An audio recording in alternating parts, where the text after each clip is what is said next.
প্রতিদিন গীতাপাঠ শুনলে মন শান্ত হয়, জীবনে সঠিক পথ দেখাতে সাহায্য করে।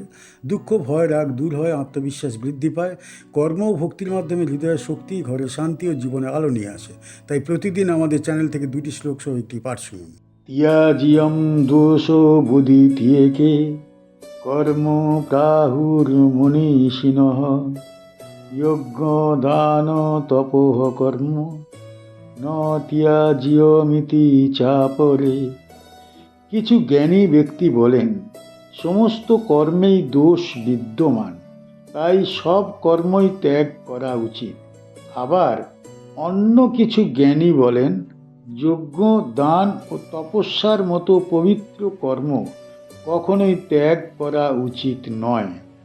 ত্যাজ্যম মানে ত্যাগযোগ্য, দোষবৎ মানে দোষে পরিপূর্ণ, ইতি মানে এইভাবে, একে মানে কিছু লোক, কর্ম মানে কর্মফল সহ কার্য, প্রাহু মানে বলেন, মনীষিণঃ মানে প্রাজ্ঞ ব্যক্তি, যজ্ঞ মানে দেবতার উদ্দেশ্যে পূজা ও হোম কর্ম, দান মানে যোগ্য ব্যক্তিকে শ্রদ্ধার সঙ্গে দান, তপঃ মানে আত্মসংযম ও সাধনা, ন মানে নয়, ত্যাজ্যম মানে পরিত্যাজ্য, চ মানে এবং, অপরে মানে অন্য জ্ঞানীগণ।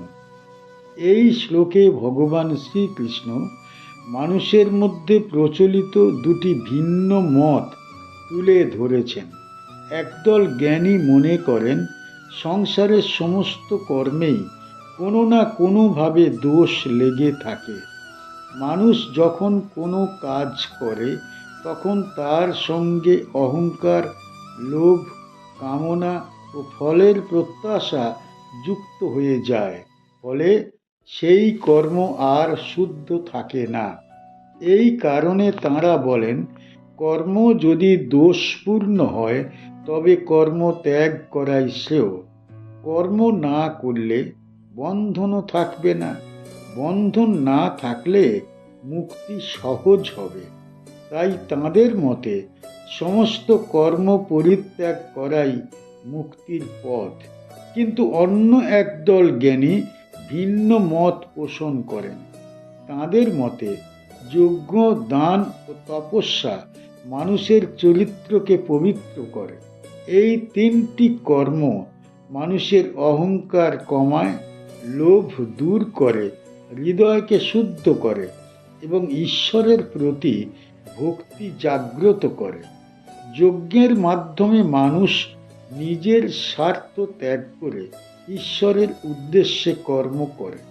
দানের মাধ্যমে মানুষ মমত্ববোধ ও দয়া অর্জন করে। তপস্যার মাধ্যমে মানুষ নিজের ইন্দ্রিয় সংযম করে আত্মশক্তি বৃদ্ধি করে। এই কারণে তাঁরা বলেন, এই পবিত্র কর্ম কখনোই ত্যাগ করা উচিত নয়, বরং এগুলির মাধ্যমেই মানুষ ধীরে ধীরে আত্ম উন্নতি লাভ করে।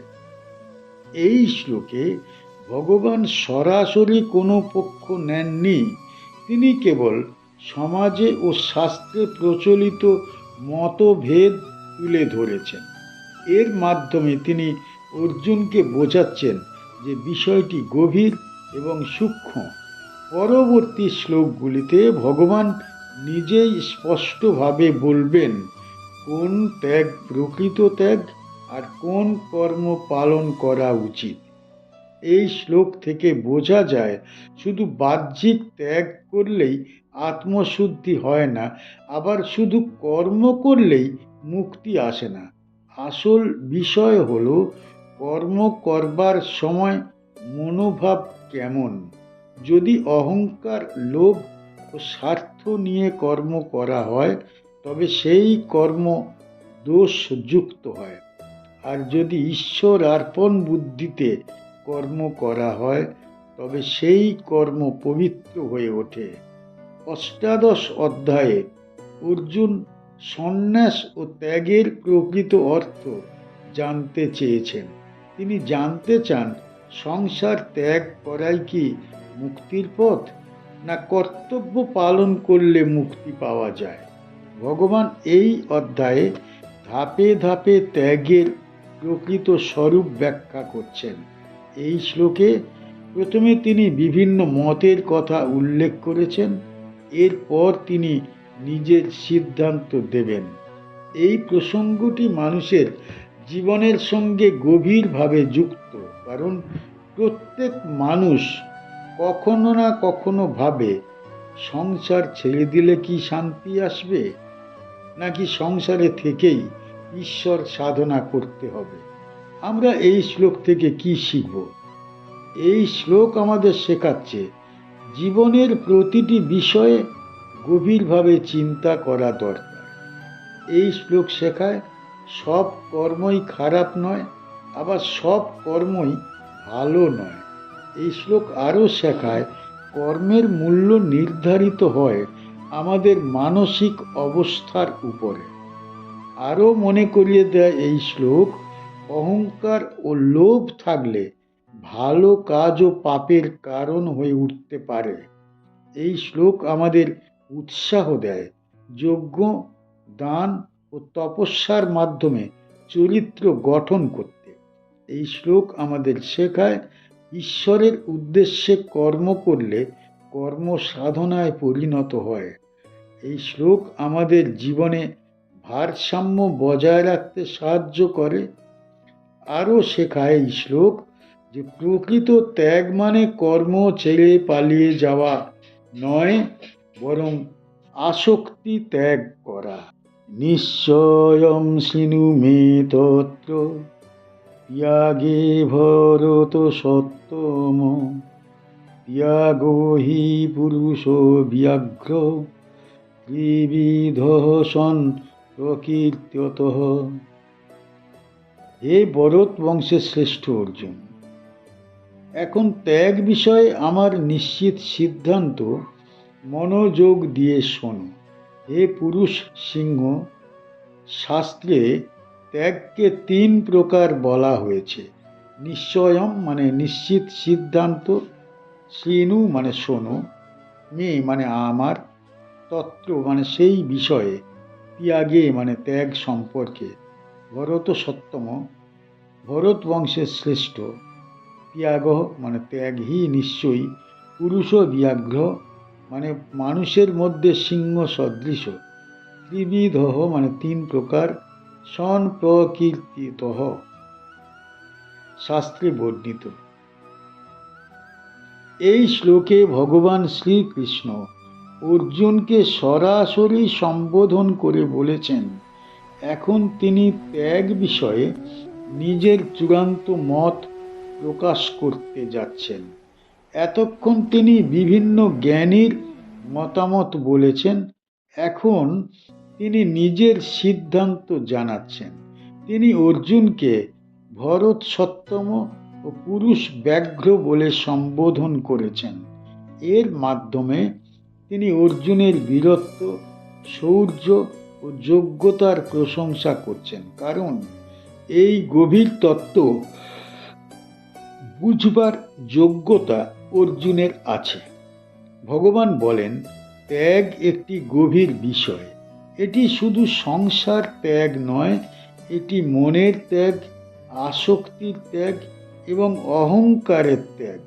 তিনি জানান, শাস্ত্র অনুযায়ী ত্যাগ ৩ প্রকার। এই ৩ প্রকার ত্যাগ মানুষের মানসিক অবস্থার উপর নির্ভর করে। কেউ ত্যাগ করে ভয়ের কারণে, কেউ ত্যাগ করে অলসতার কারণে, আবার কেউ ত্যাগ করে ঈশ্বর প্রেমের কারণে। এই ৩ প্রকার ত্যাগ পরবর্তী শ্লোকগুলিতে ব্যাখ্যা করা হবে।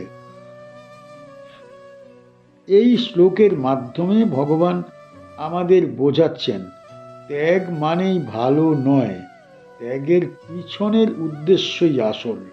অনেকে মনে করেন সংসার ছেড়ে গেরুয়া কাপড় পরলেই সাধু হওয়া যায়, কিন্তু ভগবান বললেন, মন যদি অশুদ্ধ থাকে তবে বাহ্যিক ত্যাগের কোনো মূল্য নেই।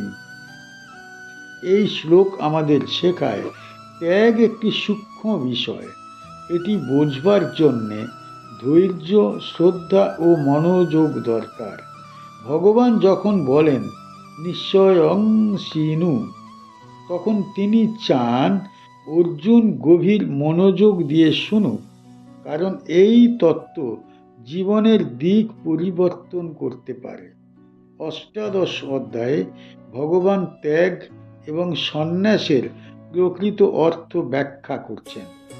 আগের শ্লোকে তিনি দেখিয়েছেন ত্যাগ বিষয়ে ভিন্ন ভিন্ন মত আছে। এখন তিনি নিজে শাস্ত্রসম্মত সিদ্ধান্ত দিচ্ছেন। এই অংশটি গীতার অন্যতম গুরুত্বপূর্ণ অংশ, কারণ এখানেই কর্মযোগ ও ভক্তিযোগের সমন্বয় স্পষ্ট হয়। এই শ্লোক থেকে কি শিখতে পারি? এই শ্লোক আমাদের শেখায় জীবনের গুরুত্বপূর্ণ বিষয়ে ঈশ্বরের বাণী মনোযোগ দিয়ে শোনা দরকার। এই শ্লোক শেখায় ত্যাগের প্রকৃত অর্থ জানতে শাস্ত্রের আশ্রয় নেওয়া উচিত। এই শ্লোক আরও বোঝায় ত্যাগ মানে পালিয়ে যাওয়া নয়, বরং মনের শুদ্ধতা। এই শ্লোক আমাদের উৎসাহ দেয় নিজের উদ্দেশ্য যাচাই করতে। এই শ্লোক আমাদের শেখায় বাহ্যিক ত্যাগ নয়, অন্তরের ত্যাগই মুক্তির পথ। সবশেষে এই শ্লোক আমাদের জীবনকে শৃঙ্খলিত ও পবিত্র করতে সাহায্য করে। আমাদের চ্যানেলের গীতা পাঠ কেমন হয়েছে, ব্যাখ্যা কেমন হয়েছে, আপনার কেমন লেগেছে কমেন্ট বক্সে অবশ্যই জানাবেন, এবং প্রতিনিয়ত গীতা পাঠ শোনার জন্য চ্যানেলটা অবশ্যই সাবস্ক্রাইব করে রাখুন। দেখা হচ্ছে